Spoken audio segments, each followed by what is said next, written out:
بسم اللہ الرحمن الرحیم نحمده ونصلی علی رسولہ الکریم۔ تعلیم و تربیت پیغمبرانہ عمل ہے۔ آپ حضرات خوش قسمت ہیں کہ اللہ تعالیٰ نے آپ کو نبوت والے کام کے لیے منتخب کیا ہے۔ اس سعادت پر اللہ پاک کا جتنا بھی شکر ادا کرے وہ کم ہے۔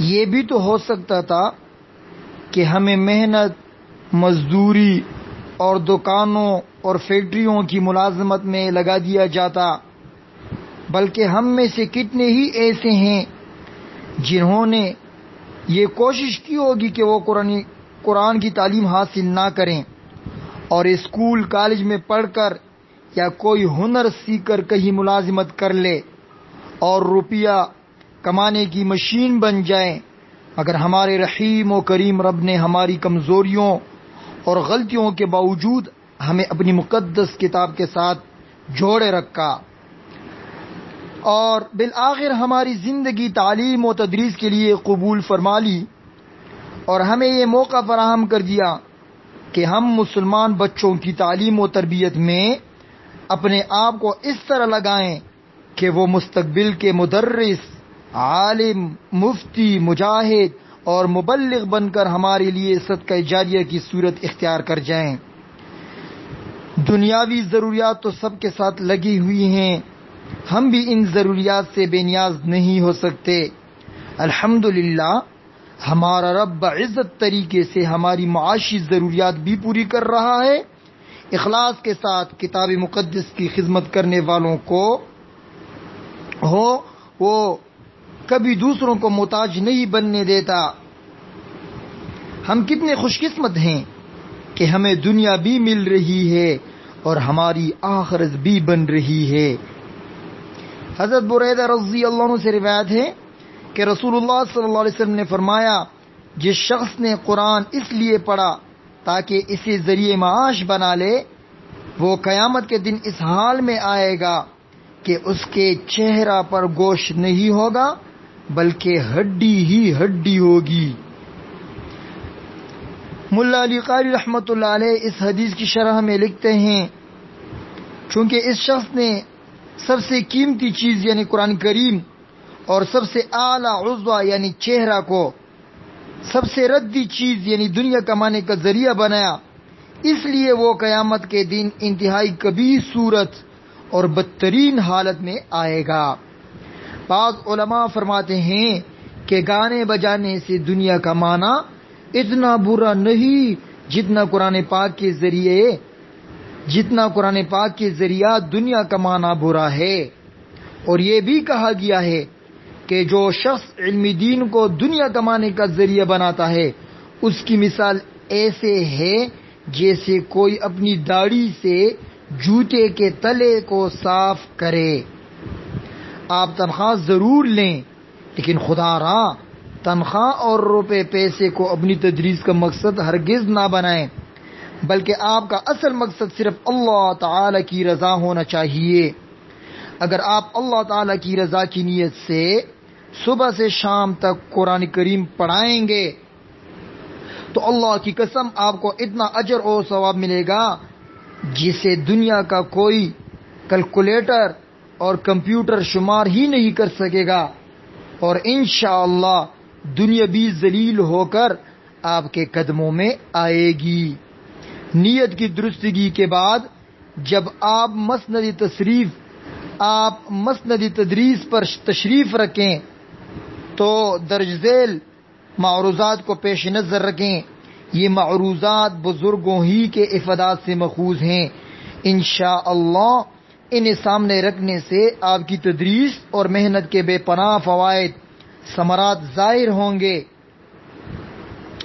معلمین اور مدرسین کے لیے سنہری نصائح: اس کی کوشش کریں کہ استاد جب بنے تو اپنی اصلاح کسی شیخ کامل سے کرا چکے ہوں اور ماتحتوں کو ایک نظر سے دیکھیں اور طلباء کے اخلاق کی نگرانی فرمائیں اور ان کی اصلاح کو مد نظر رکھیں خود پاک و صاف رہیں تاکہ طلبہ میں بھی نظافت صفائی پیدا ہو، مگر اس سے تکلف و تصنع مراد نہیں۔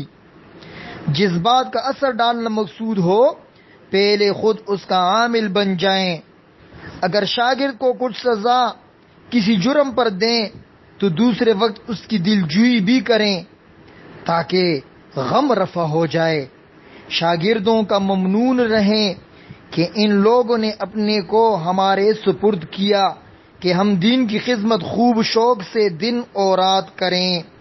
ہمیشہ دعا کیا کریں کہ اللہ تعالی مجھے تعلیم و تربیت و اصلاح کا طریقہ تعلیم فرماویں اور اس میں برکت نصیب فرمائیں اور قبول فرما دیں، اور متعلمین کو علم و عمل نصیب فرمائیں اور ان کے ظاہر و باطن کی اصلاح فرما دیں۔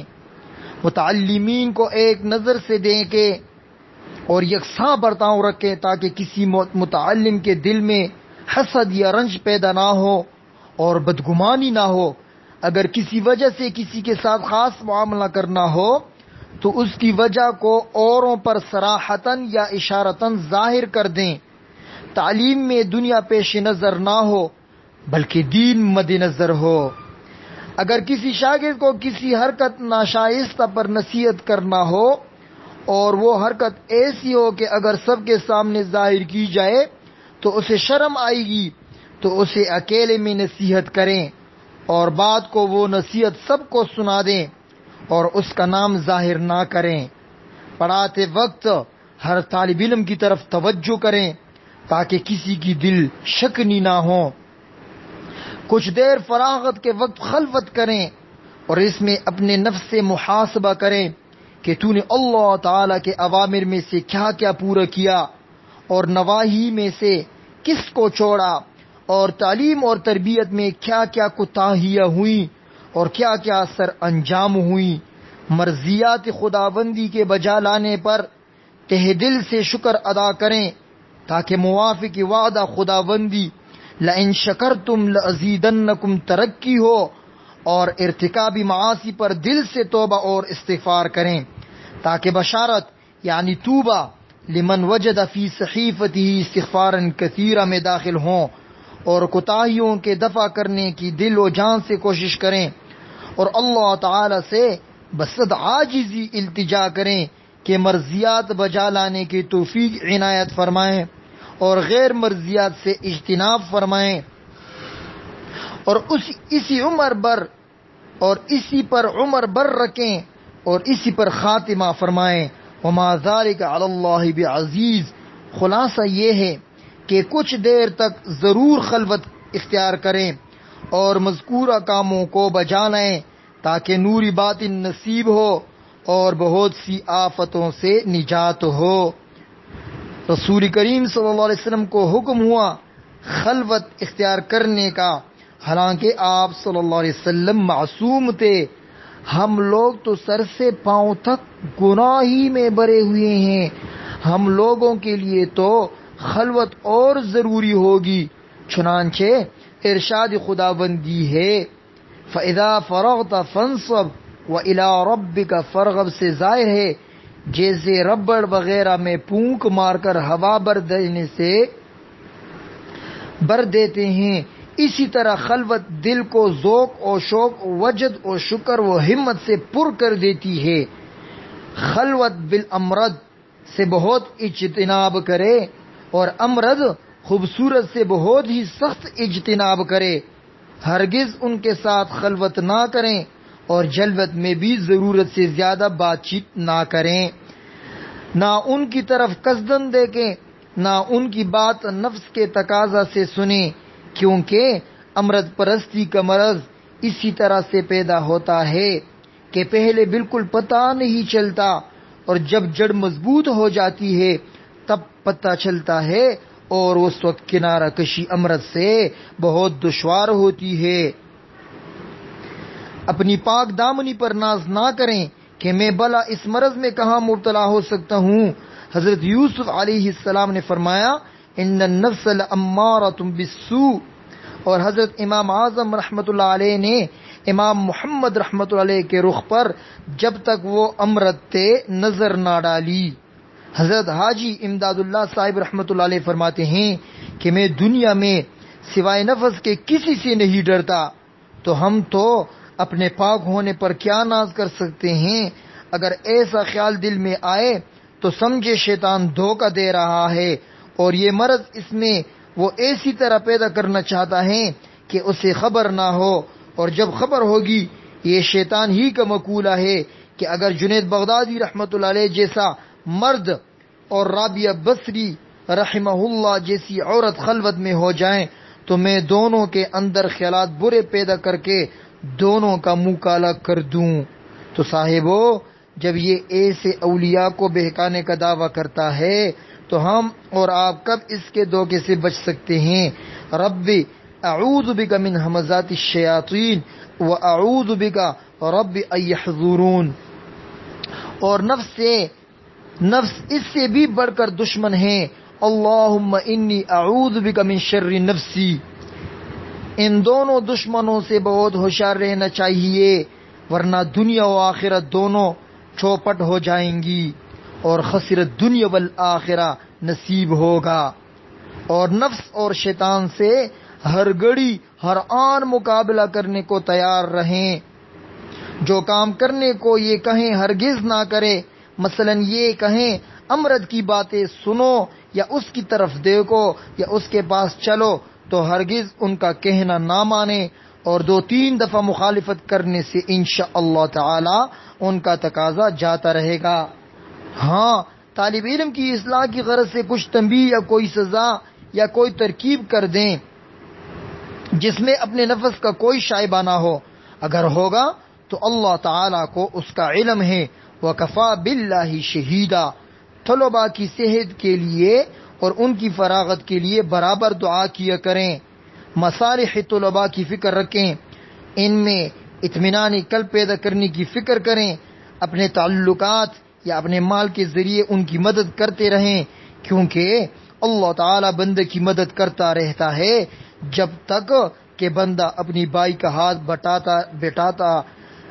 بٹاتا رہتا ہے، اور جو شخص اپنے بھائی کی حاجت براری کرتا ہے اللہ تعالیٰ اس کی حاجت پوری کرتا ہے، اور جو شخص کسی کی تنگی میں آسانی پیدا کر دے گا اللہ تعالیٰ اس کے حساب میں قیامت کے دن آسانی پیدا فرمائے گا، خصوصاً جب کہ یہ اعانت طلب علم میں ہو جو کہ قرب خداوندی حاصل کرنے کا افضل ترین ذریعہ ہے۔ طلباء کے ساتھ تواضع سے پیش آنا چاہیے، ان کے لیے اپنے بازو جھکا دینا چاہیے اور ان کے ساتھ نرمی کا برتاؤ کرنا چاہیے۔ اللہ تعالیٰ نے نبی کریم صلی اللہ علیہ وسلم سے فرمایا وَاخْفِضْ جَنَاحَكَ لِمَنِ اتَّبَعَكَ مِنَ الْمُؤْمِنِينَ، جس کو سکھاؤ اس سے نرمی برتو، اور جس سے سیکھو اس سے بھی تواضع سے پیش آؤ۔ طالب علم کو اس کے پسندیدہ خطاب سے مخاطب کرنا چاہیے جس میں تعظیم اور توقیر ہو تاکہ اس کی عزت نفس محفوظ رہے، اور ان کے ساتھ خوش معاملگی اور خندہ پیشانی سے پیش آنا چاہیے، اور ان کو ہر طرح خیر کی وصیت کرنا چاہیے۔ چنانچہ منقول ہے کہ امام ابو حنیفہ رحمۃ اللہ علیہ مجالست کے اعتبار سے اکرم الناس تھے، اور اپنے شاگردوں کا اکرام کرنے میں آگے رہتے تھے۔ ہر طالب علم آپ کے پاس ایک قیمتی امانت ہے، والدین نے اور مدرسے کے محتمم نے آپ پر اعتماد کرتے ہوئے یہ امانت آپ کے حوالے کی ہے۔ اس امانت میں خیانت نہ کیجیے، اس کی شخصیت کو مثالی اور اس کی زندگی کو قیمتی بنانے کے لیے اپنی ساری صلاحیتوں کو صرف کر دیجیے۔ یہ مت سوچیے کہ آپ کی تنخواہ آپ کی محنت کے مقابلے میں بہت تھوڑی ہے، بلکہ یہ سوچیے کہ مجھے اللہ پاک کے ہاں سے جو اجر و ثواب ملنے والا ہے یہ محنت اس کے مقابلے میں کچھ بھی حیثیت نہیں رکھتی۔ اگر آپ صاحب اولاد ہیں تو پھر تو معاملہ بہت آسان ہے، اور اگر آپ صاحب اولاد نہیں تو کم از کم آپ تو کسی کی اولاد ہیں۔ کیا آپ نہیں جانتے کہ والدین پر اولاد کا ایک حق محبت اور شفقت بھی ہے۔ آپ اپنے شاگردوں کے روحانی باپ ہیں۔ روحانی باپ کا مقام جسمانی باپ سے بھی بلند ہے۔ آپ اپنے تلامذہ کے ساتھ محبت اور شفقت کا معاملہ کیجیے، بالخصوص جو بچے یتیم یا مسافر اور غریب ہیں، وہ آپ کی توجہ کے زیادہ مستحق ہیں۔ حاشا وکلا، آپ کے سخت اور تلخ رویے کی وجہ سے کہیں ان کا دل نہ ٹوٹ جائے اور ان کی معصوم زبان سے کوئی بد دعا نہ نکل جائے، یا وہ ہمیشہ ہمیشہ کے لیے قرآن سے باغی نہ ہو جائیں۔ ہر بچے کا مزاج مختلف ہوتا ہے، کوئی محبت اور پیار سے چلنے والا ہوتا ہے، کوئی سختی کے بغیر کام کر کے نہیں دیتا۔ آپ ہر بچے کے مزاج کو سمجھنے کی کوشش کریں اور اس کے مزاج کے مطابق اس کے ساتھ معاملہ فرمائیں۔ بعض اوقات مسابقہ اور مقابلہ کا جذبہ بھی طالب علم کو محنت پر آمادہ کرتا ہے۔ آپ یہ صورت بھی اختیار کر کے دیکھیں۔ طلباء میں امیر اور غریب ہونے کے اعتبار سے ہرگز فرق نہ کیجیے۔ رسول اللہ صلی اللہ علیہ وسلم کا فرمان ہے کہ تمہیں اللہ کی نصرت اور روزی ان کمزوروں اور غریبوں ہی کی برکت سے حاصل ہوتی ہے۔ مدرسہ کا چندہ اور ہماری تنخواہیں ان غریب طلباء ہی کی برکت سے ہیں۔ اگر ہمارے ظالمانہ رویہ کی وجہ سے یہ ہم سے روٹ گئے تو اللہ کی رحمت بھی روٹ جائے گی۔ سب سے اہم بات یہ ہے کہ آپ اپنے طلباء کے لیے ایک بہترین نمونہ بنیں۔ آپ کی باتوں سے زیادہ آپ کا کردار و عمل طلباء کو متاثر کرے گا۔ آپ فرض نمازوں ہی کا نہیں، نفلی نمازوں کا بھی اہتمام کریں۔ تلاوت کا ناغہ ہونے دے، ذکر و دعا کا اہتمام کریں، صلحاء والا لباس پہنیں، سنجیدگی اور وقار اختیار کریں، اچھی زبان استعمال کریں، کسی اللہ والے سے اصلاحی تعلق قائم کر کے اپنی اصلاح کی کوشش کریں، دنیا سے زیادہ آخرت کی فکر کریں، گناہوں سے اور گناہ والی مجلسوں سے دور بھاگیں۔ انشاءاللہ آپ کے کردار کی خوشبو سے پوری درسگاہ معطر ہو جائے گی اور کوئی طالب علم بھی متاثر ہوئے بغیر نہیں رہے گا۔ یقین فرمائیں کہ ہمارے دل میں چھپے ہوئے اچھے خیالات اور رات کے اندھیرے میں کیے جانے والے اعمال کے اثرات اتنے واضح اور روشن ہوتے ہیں کہ اندھوں کو بھی دکھائی دیتے ہیں۔ یہی حال برے خیالات اور اعمال کا بھی ہے۔ کسی بھی نظام تعلیم میں استاد کو ریڑھ کی ہڈی کی حیثیت حاصل ہوتی ہے۔ کوئی بھی نظام تعلیم اچھے اساتذہ کے بغیر کامیاب نہیں ہو سکتا۔ اساتذہ ہی معیار تعلیم کو بلند کرنے اور پست کرنے میں کردار ادا کرتے ہیں۔ استاد کو ہر دور میں بڑی اہمیت حاصل رہی ہے۔ قدیم سے جدید زمانہ تک جو فاصلہ طے کیا گیا، جو ترقی ہوئی، اس میں استاد کو نمایاں عمل دخل رہا۔ استاد ہی انسانیت کی تعمیر کرتا ہے۔ استاد کو روحانی باپ گردانا گیا ہے۔ ہر طالب علم کے لیے ایک استاد کی ضرورت ہے جو حصول علم، تعمیری سیرت اور اس کے عقائد و اعمال میں رہنما کا کام کرے۔ استاد کسی بھی نظام تعلیم کی کنجی ہوا کرتا ہے۔ اگر کسی قوم کو اعلیٰ درجہ پر لانا ہے تو اس کے لیے اعلیٰ درجے کے لیے اساتذہ ہونا ضروری ہیں۔ اسلامی معاشرے میں استاد کو بہت ہی اہم مقام حاصل ہے۔ یہی وجہ ہے کہ محسن انسانیت ان حضرت اقدس صلی اللہ علیہ وسلم کو استاد بنا کر بھیجا گیا۔ ان حضرت اقدس صلی اللہ علیہ وسلم نے اپنے استاد ہونے پر فخر کا اظہار فرمایا۔